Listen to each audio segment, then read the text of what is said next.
शाळेची कल्पना केली की आपल्या डोळ्यासमोर काय येतं?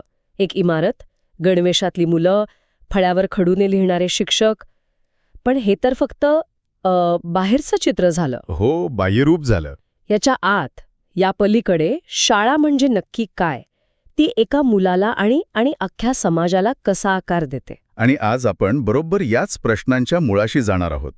गंमत म्हणजे आपल्याकडे आज काही जुन्या B.Ed नोट्स आहेत. अच्छा. हो, म्हणजे शिक्षक बनण्याच्या अभ्यासक्रमातील काही महत्वाची पानं. एक प्रकारे आपण एका आदर्श शाळेचा मूळ आराखडाच पाहणार आहोत. म्हणजे आजची आपली चर्चा म्हणजे B.Ed नोट्समध्ये आपले स्वागत आहे असंच काहीसं होणार आहे. अगदी तसंच. मग चला या आदर्श शाळेच्या आराखड्याला आजच्या वास्तवाच्या चष्म्यातून तपासून पाहूया. यातल्या कोणत्या कल्पना आजही टिकून आहेत आणि कोणत्या फक्त कागदावरच उरल्या आहेत. बरोबर. चला विश्लेषण करूया. मग सुरुवातीला या नोट्सनुसार ही आदर्श शाळा उभी तरी कशी राहते, तिचे आधारस्तंभ कोणते आहेत? या नोट्समध्ये शाळेची रचना एका सजीव शरीरासारखी, म्हणजे एका ऑर्गॅनिझमसारखी सांगितली आहे. इंटरेस्टिंग. हो, जिथे प्रत्येक अवयवाचं एक निश्चित काम आहे आणि ते एकमेकांवर पूर्णपणे अवलंबून आहेत. या शरीराला ऊर्जा देण्याचं काम करतं ते म्हणजे व्यवस्थापन, मॅनेजमेंट. ओके. म्हणजे शाळेला इमारत, फर्निचर, मैदान यांसारख्या भौतिक गोष्टी आणि शिक्षक, कर्मचारी यांसारखे मानवी घटक पुरवणं हे त्यांचं काम. थोडक्यात हे शरीरासाठी अन्न पाण्यासारखं आहे. आणि मग या शरीराचा मेंदू म्हणजे मुख्याध्यापक, प्रिन्सिपल असं म्हणता येईल का, जो संपूर्ण शरीराला चालवतो, निर्णय घेतो? अगदी अचूक उपमा आहे. मुख्याध्यापक हे शाळेचे प्रशासकीय आणि शैक्षणिक प्रमुख असतात. तेच शाळेची दिशा ठरवतात. पण इथे एक महत्वाचा प्रश्न आहे जो या नोट्समध्ये थेट मांडलेला नाही, पण तो सूचित होतो. कोणता प्रश्न? मेंदूला निर्णय घेण्यासाठी स्वातंत्र्य लागतं, बरोबर? हो, बरोबर. पण अनेकदा मुख्याध्यापकांचे हात सरकारी नियमांनी किंवा व्यवस्थापनाच्या दबावाने बांधलेले असतात. त्यामुळे ते खरोखरच कप्तान असतात की फक्त व्यवस्थापनाचे आदेश पाळणारे मॅनेजर, हा खरा मुद्दा आहे. खरंय. आदर्श शाळेत मुख्याध्यापकांना ते शैक्षणिक स्वातंत्र्य मिळणं अपेक्षित आहे. अगदी बरोबर. आणि या मेंदूकडून आलेले संदेश विद्यार्थ्यांपर्यंत पोहोचवणारं हृदय म्हणजे शिक्षक, टीचर. शिक्षण प्रक्रियेचा केंद्रबिंदू. या नोट्समध्ये कुशल शिक्षकांबद्दल काय म्हटलं आहे? कुशल म्हणजे नक्की काय? फक्त विषय उत्तम शिकवणारा? नाही, त्याच्या खूप पलीकडे. या नोट्सनुसार कुशल शिक्षक तो जो मुख्याध्यापकांचे आदेश पाळतोच, पण त्यासोबत विद्यार्थ्यांच्या गरजा ओळखतो. अच्छा. त्यांच्यातल्या सुप्त गुणांना वाव देतो. तो फक्त माहिती देत नाही, तर मुलांमध्ये शिकण्याची आवड निर्माण करतो. त्यामुळे शिक्षक जितका कार्यक्षम आणि प्रेमळ असेल, तितकं शाळेचं आरोग्य चांगलं राहतं. आणि या मेंदू आणि हृदयाला मदत करण्यासाठी इतर अवयवही असतीलच, जसं की प्रशासकीय कामं पाहणारे शिक्षकेतर कर्मचारी, नॉन टीचिंग स्टाफ. हो. आणि शाळेची स्वच्छता, घंटी वाजवणं यांसारखी कामं करणारे चपराशी, सपोर्ट स्टाफ. हो, ते शाळेच्या रक्तवाहिन्यांसारखे आहेत. त्यांच्याशिवाय रोजचं कामकाज सुरळीत चालणारच नाही. पण या सगळ्या शरीराचं अस्तित्व ज्याच्यासाठी आहे तो केंद्रबिंदू म्हणजे विद्यार्थी. सहजच. या नोट्समधलं एक वाक्य खूप महत्वाचं आहे. शिक्षण विद्यार्थ्यांच्या गरजा आणि आवडीनिवडीनुसार दिलं जाते. हे ऐकायला खरंच खूप आदर्शवादी वाटतंय, पण आजच्या काळात जिथे एका वर्गात 50-60 मुलं असतात, तिथे प्रत्येकाच्या आवडीनिवडीचा विचार करणं कितपत शक्य आहे? बरोबर. मला वाटतं हा या आदर्श आराखड्यातला आणि वास्तवातला पहिला संघर्ष म्हणता येईल. नक्कीच. आणि म्हणूनच हा आराखडा आपल्याला केवळ शाळा कशी आहे हे सांगत नाही, तर ती कशी असायला हवी यावर विचार करायला भाग पाडतो. ठीक आहे, म्हणजे शाळेची टीम कशी असते हे आपण पाहिलं, पण ही टीम नक्की करते काय? त्यांचा रोजचा अजेंडा काय असतो? या नोट्समध्ये शाळेच्या कामांबद्दल म्हणजे तिच्या कार्यांबद्दल काय सांगितलंय? या नोट्समध्ये शाळेच्या अनेक कार्यांची यादी आहे. पण आपण जर त्याकडे बारकाईने पाहिलं ना, तर आपल्याला 2 मुख्य उद्देश दिसतात. पहिला उद्देश आहे समाजाला टिकवून ठेवणे आणि पुढे नेणे. हे थोडं मोठं वाटतंय ऐकायला. समाजाला टिकवून ठेवणे याचा रोजच्या वर्गातल्या शिकवण्याशी काय संबंध? याचा थेट संबंध आहे. यातलं पहिलं कार्य आहे सांस्कृतिक संक्रमण व संवर्धन. ओके. सोप्या भाषेत सांगायचं तर आपण शाळेच्या प्रार्थनेत जनगणमन का म्हणतो किंवा इतिहासात शिवाजी महाराजांबद्दल का शिकतो? कारण ही मूल्य, हा अभिमान, ही ओळख एका पिढीकडून दुसऱ्या पिढीकडे जायला हवी असं समाजाला वाटतं. शाळा हे काम अधिकृतपणे करते. वा, म्हणजे शाळा हे समाजाचा DNA पुढच्या पिढीत पास करण्याचं एक शक्तिशाली साधन आहे. अगदी आणि याचंच पुढचं पाऊल म्हणजे नागरिकत्वाचं शिक्षण, बरोबर? अगदी बरोबर. लोकशाहीत कसं वागावं, आपले हक्क आणि कर्तव्य काय आहेत, हे सगळं इथेच शिकवलं जातं. मला आठवतंय, आमच्या शाळेत दरवर्षी मॉनिटर्ससाठी निवडणुका व्हायच्या. हो, आमच्याकडे पण व्हायच्या. अर्ज भरणे, प्रचार करणे, मतदान सगळं खरंखुरं वाटायचं. तेव्हा तो एक खेळ होता, पण आता कळतंय की तोच नागरिकत्वाचा पहिला धडा होता. खरे. आणि याचंच एक नैतिक रूप म्हणजे चारित्र्य संवर्धन. शिक्षक स्वतःच्या वागणुकीतून एक आदर्श घालून देतात. या सगळ्याकडे पाहिलं तर असं दिसतंय की शाळा मुलांना फक्त हुशार नाही, तर समाजाला अपेक्षित असलेला चांगला माणूस बनवण्याचा प्रयत्न करते. बरोबर. हा झाला शाळेच्या कार्याचा पहिला उद्देश. पण याला एक दुसरी तितकीच महत्वाची बाजू आहे. आणि तो दुसरा उद्देश आहे प्रत्येक व्यक्तीला स्वतंत्रपणे घडवणे. एक मिनिट, हा तर विरोधाभास वाटतोय. एकीकडे तुम्ही म्हणताय की शाळा समाजाच्या अपेक्षेनुसार मुलांना घडवते आणि दुसरीकडे म्हणताय की ती प्रत्येकाला स्वतंत्रपणे घडवते. हे कसं शक्य आहे?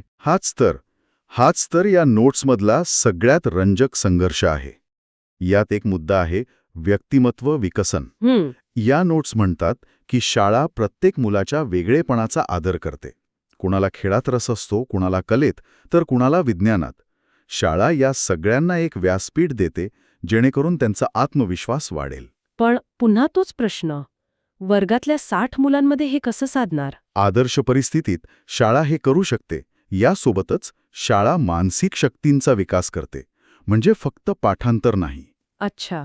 सोप्या भाषेत सांगायचं तर गुगलवर माहिती तर मिळते, पण त्या माहितीचा वापर करून एखादी समस्या कशी सोडवायची हे शिकवणं म्हणजे मानसिक शक्तींचा विकास. वादविवाद स्पर्धा, वेगवेगळे प्रकल्प ते याचसाठी असतात. हो. आणि या सगळ्या आदर्श गोष्टींसोबत एक व्यावहारिक मुद्दा पण आहेच. शिक्षण पोटापाण्यासाठी सुद्धा असतं. नोट्समध्ये उदरनिर्वाहाचे साधन उपलब्ध करून देण्याबद्दल काय म्हटलंय? हा अत्यंत महत्वाचा मुद्दा आहे. या नोट सांगतात की शिक्षण असं असावं की पुढे जाऊन मुलाला 4 पैसे कमवता आले पाहिजेत, तो स्वतःच्या पायावर उभा राहायला पाहिजे. 1986च्या राष्ट्रीय शैक्षणिक धोरणात यावर खूप भर दिला होता. शिक्षणाला व्यावसायिकतेची जोड देण्याचा प्रयत्न झाला. पण आज वास्तव हे आहे की पदवी घेऊनही अनेक तरुण बेरोजगार आहेत. हो, ही खूप मोठी दरी आहे. त्यामुळे या मुद्द्यावर आदर्श आणि वास्तव यात खूपच तफावत आहे. खरंय. म्हणजे शाळेची कार्य दुहेरी आहेत. समाजासाठी नागरिक घडवणं आणि व्यक्तीचा स्वतःचा विकास करणं. या दोन्हीमध्ये तोल साधणं हीच शाळेची खरी कसोटी आहे. अगदी. आत्तापर्यंत आपण शाळेच्या आत काय चालतं यावर बोललो. पण शाळा आणि तिच्या बाहेरचा समाज यांच्यात काय नातं असतं? या नोट्सनुसार हे नातं दुतर्फी आहे, एका आरशासारखं. आरशासारखं? हो. आधी आपण समाजाचा शाळेवरील प्रभाव पाहूया. समाज जसा असतो तशी शाळा घडते. शाळेतले शिक्षक, पालक हे समाजाचेच भाग असतात की नाही? हो, अर्थात. त्यांचे विचार, त्यांच्या श्रद्धा नकळतपणे वर्गात येतात. त्यामुळे शाळा समाजाचं प्रतिबिंब असते, असं म्हटलं जातं. म्हणजे शाळा फक्त समाजाकडून आकार घेते, ती समाजाला आकार देऊ शकत नाही का? देऊ शकते, आणि तेच तिचं महत्वाचं काम आहे. हा नात्याचा दुसरा भाग आहे, शाळेचा समाजावरील प्रभाव. ओके. शाळा केवळ आरसा नाही, ती एक दिवापड आहे. ती नवीन विचार, नवीन ज्ञान समाजात पोचवते. शिक्षणामुळे मुलं जुन्या, चुकीच्या रूढी परंपरांवर प्रश्न विचारायला शिकतात. यातूनच समाजात बदल घडतो. याचं एखादं उदाहरण देता येईल का? नक्कीच. स्त्री शिक्षणाचा विचार करा. एकेकाळी समाजात स्त्रियांनी शिकण्याला विरोध होता. बरोबर. पण जेव्हा शाळा सुरू झाल्या, मुली शिकू लागल्या, तेव्हा त्याच मुलींनी पुढे जाऊन समाजात मोठे बदल घडवले. इथे शाळेने समाजाचं प्रतिबिंब न दाखवता समाजाला एक नवीन दिशा दाखवली. म्हणजे हे गिव्ह अँड टेक सारखं नातं आहे. अगदी. शाळा आणि समाज यांचं नातं गिव्ह अँड टेक्सच आहे. रंजक आहे. म्हणजे एक चांगली शाळा घडवण्यासाठी समाजाचा पाठिंबा लागतो आणि एक चांगला समाज घडवण्यासाठी शाळेची गरज असते. हे एक चक्र आहे. हो. ठीक आहे. तर हा सगळा आदर्श शाळेचा भव्य आराखडा झाला. पण हा आराखडा प्रत्यक्षात आणण्यासाठी काही किमान गरजा, काही जबाबदाऱ्या असतीलच ना? हो, आणि त्या खूप मूलभूत आहेत. पहिली जबाबदारी आहे शाळेसाठी जागा आणि इमारत. मुलांच्या संख्येनुसार ती सुरक्षित आणि पुरेशी हवी. बेसिक गरज आहे ही. हो. दुसरी आहे साधन सामुग्री, ग्रंथालय, प्रयोगशाळा, खेळाचं मैदान. या गोष्टींशिवाय प्रभावी शिक्षण होऊच शकत नाही. या तर भौतिक सुविधा झाल्या, पण मानवी पातळीवरच्या जबाबदाऱ्या कोणत्या? सगळ्यात महत्वाची आहे विद्यार्थ्यांची निवड, ज्याचा अर्थ आहे की कोणताही भेदभाव न करता समाजातील सर्व स्तरातील मुलांना शिक्षणाची समान संधी मिळायला हवी. राईट. त्यानंतर येतं शिक्षकांचे स्थान. या नोट्सनुसार जोपर्यंत समाजाकडून शिक्षकाला आदर मिळत नाहीये तोपर्यंत विद्यार्थी त्यांना गांभीर्याने घेणार नाहीत.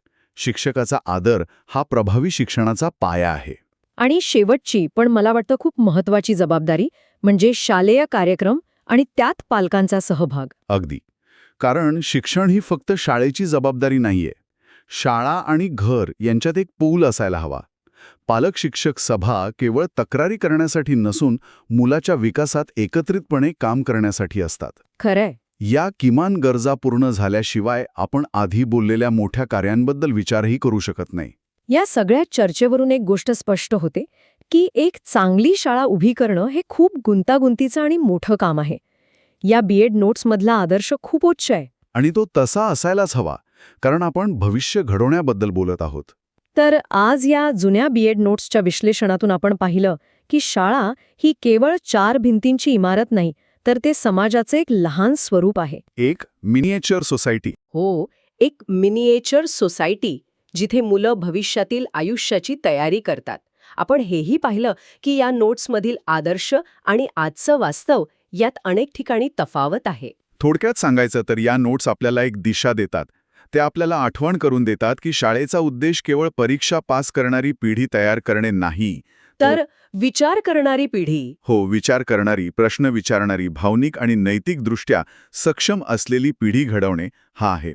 शाळा आणि समाज यांच्यातील नातं जितकं घट्ट आणि सकारात्मक असेल तितकाच हा उद्देश सफल होईल. आणि श्रोत्यांसाठी एक विचार सोडून जाते. आपण चर्चेत पाहिलं की शाळा मुलांना उदरनिर्वाहासाठी म्हणजे भविष्यातील नोकरीसाठी तयार करते.